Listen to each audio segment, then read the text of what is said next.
Let's bring one more Tagovailoa brother down to the 305, shall we? You are Locked On Canes, your daily podcast on the Miami Hurricanes, part of the Locked On Podcast Network, your team every day.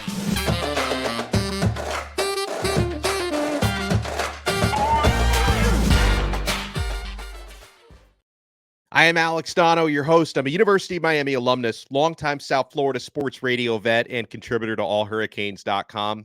Thank you so much to the everydayers for making Locked On Canes your first listen or your second listen today on this Friday. We are available free wherever you get your podcasts. We're free on YouTube. We're part of the Locked On Podcast Network, your team every day. Today's episode is brought to you by Gametime. Download the Gametime app, create an account, and use code LOCKEDON for $20 off your first purchase. Always love it when you get some breaking news on a Friday. Taulia Tagovailoa, younger brother of Tua, has officially entered the NCAA transfer portal with loads of experience, and Taulia, he checks off a lot of the boxes that I've been looking for a Miami Hurricanes transfer portal quarterback. Now, something I do want to note, okay, at the time I'm gathering all this information, now it was first reported by Pete Nakos from On3, who's a real reporter. He's a reliable source that Taulia is in the transfer portal. That is confirmed. What I haven't been able to 100% confirm yet is, has Taulia definitely been granted the waiver by the NCAA to play an additional year? Does him entering the transfer portal mean he's been granted that waiver, or is entering the portal part of the process to obtain that waiver?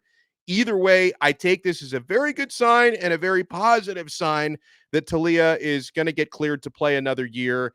And it's been widely reported in recent days that he's optimistic about getting granted that waiver, and that there's definitely interest from Taulia in playing at the University of Miami. And I would assume the interest would be mutual in that case, okay? Loads of experience from Taulia, a 4-year starter at Maryland. So there's nothing he hasn't seen before, playing in a very good Big Ten conference. He actually led the Big Ten in passing this past season with 3,377 passing yards. He threw 25 touchdowns to 11 interceptions. Tagovailoa is actually the Maryland Terrapins all-time passing leader. In his career there, he threw for 11,256 passing yards and 76 touchdowns.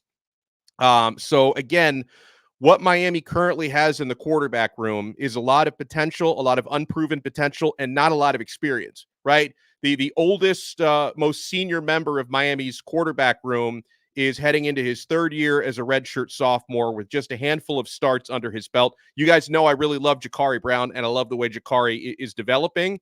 And I think once he becomes a finished product, could be really, really dangerous. I think that it would be ideal, though, for Miami to have someone like Taulia, who's got 5 years of college experience and 4 full seasons of starting in a big conference experience, to have someone like that run your offense for a year before someone like Ja'Carri Brown or Emory Williams, who played in a handful of games, started 2 of them against 2 of the toughest defenses that Miami faced, and played well this year. And then, of course, you've got Judd Anderson coming in with no collegiate experience. Emory Williams just has the handful of games as a true freshman. So I think it would be kind of perfect for the chemistry and the ecosystem of that quarterback room to be able to bring in somebody like Tagovailoa, have him playing behind a very good offensive line at Miami. There's obviously some really good pieces in the receiving core.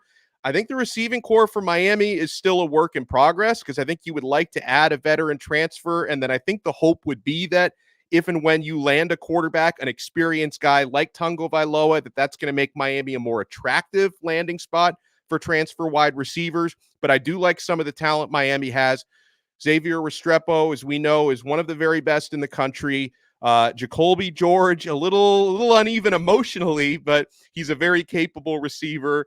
We didn't see a lot of Shamar Kirk this past season after he transferred in, but I think Kirk can hopefully break out this coming year. Isaiah Horton, I think, is someone who's ready to step into a bigger role in this offense. I like a lot of the young guys, Ray Joseph, Robbie Washington. You've got JoJo Trader, Nye Carr, Chance Robinson coming in as true freshmen. So there's a lot of on-paper talent in Miami's receiving room. I think you'll try to add a little bit more there. The running back room is loaded. The offensive line should be very good this coming year.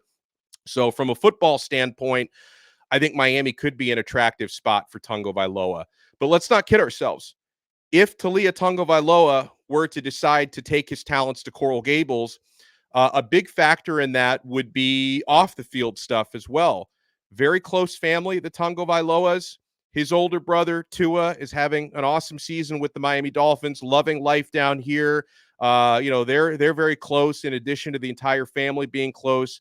One of the things that's been reported in recent weeks by local South Florida papers and papers up in Maryland is there definitely could be a desire for Taulia for at least 1 year to be close, play in the same city with Tua. Also, sounds a little selfish for somebody like me who makes content for a living. It'd be fun to have them both in the city and, working out together and, living life together. Maybe Taulia can have some cameos on the Hard Knocks show if he comes down here. It'd be a lot of fun from a media standpoint to cover him. Obviously, again, he's not a perfect quarterback. He's a little on the small side, Taulia, at 5'11". He did throw 11 interceptions this year, double-digit interceptions. Obviously, you'd prefer that number to be in single digits, but he's a very capable passer. And if he were to play down here, I think, he could benefit from working out with his brother and getting some different looks in his quarterback training. And he's got all the experience in the world. There's nothing from any defense that Taulia Tagovailoa has not seen to this point. So the learning curve for him to get comfortably quickly in a Shannon Dawson offense, I think that could come together pretty quickly. And if Tagovailoa were to decide to come down and play for Miami, and if Miami decides to offer him a scholarship, we haven't crossed that bridge yet, guys. But if that does come to pass, you would expect him to be quarterback one this coming year. I think that's how that would happen. We talked in our morning episode today about Reese Poffenbarger from Albany. These things may not be, or they may be mutually exclusive, right? There could even be a scenario, from what I understand, where Miami might bring in a Taulia Tagovailoa type and also look to bring in somebody with less experience and upside like Poffenbarger from Albany. Now, if Miami were to end up bringing in two, I don't know what that would mean for the rest of the room if somebody who's currently here would decide to transfer. Obviously, I wouldn't really love that, but we'll see how this all plays out. But in my humble opinion, and you guys tell me if you agree or disagree, knowing that Will Howard is obviously not an option. He's committed to Ohio State. Cam Ward seemingly is not an option with him heading to the NFL draft. To me, I look at a Taulia Tagovailoa. Now that he's entered the NCAA transfer portal officially, he becomes option number one to me.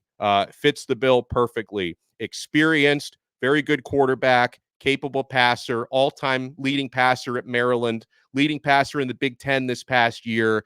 There's nothing he hasn't seen as a quarterback. I think this would make too much sense if he wants to come down here and join Tua Tagovailoa in the 305 and in the Magic City. I hope Miami makes this happen. So thank you guys so much for making this emergency breaking news episode of Locked On Canes your first listen today. And my friends, I want to remind you, listen, if Taulia does come to town, you all are going to be looking for tickets to games next year. You're looking for tickets to Canes hoops games. I talked to one of our listeners who lives in North Carolina who got tickets to see this weekend, tomorrow, Miami Hurricanes basketball team on the road at Wake Forest. And he told me he got an awesome deal at Gametime. If he wasn't a believer in Gametime before, he is a believer in Gametime now. And I'm telling you guys, you have to check out this app. You're going to find the best deals on tickets, especially if you're looking at last-minute tickets, right? You're looking at, there's an event tonight or tomorrow night, whether it's a sporting event, a concert, musical theater, comedy show. You're going to find the best prices and the most convenient experience on the Gametime app. I love that they give you all-in prices. They don't tack on those hidden fees at the end. They show you what your real price is going to be right away. They show you views directly from your seat, and they have something called the Gametime guarantee. That means you'll always get the best price. If you find tickets in the same section and row for less, Gametime is going to credit you 110% of the difference. So download the Gametime app, create an account, and use code LOCKEDON for $20 off your first purchase. Terms apply. Again, create an account and redeem code LOCKEDON, all one word, for $20 off. Download Gametime today. Last minute tickets, lowest price guaranteed. Thanks again for making this breaking news episode of Locked On Canes your first listen and your first watch today. If you're watching us on YouTube, hit that thumbs up button and subscribe to our channel. And if you're listening to the audio version, you can get us on your favorite podcasting platform, including Apple Podcasts and Spotify and the Odyssey app. Make sure to subscribe to Locked On Canes. We give you news every day, sometimes twice a day on Miami Hurricanes football, basketball, and soon even baseball as well. So we will talk to you guys again next time on another episode of Locked On Canes, part of the awesome Locked On Podcast Network, your team every day.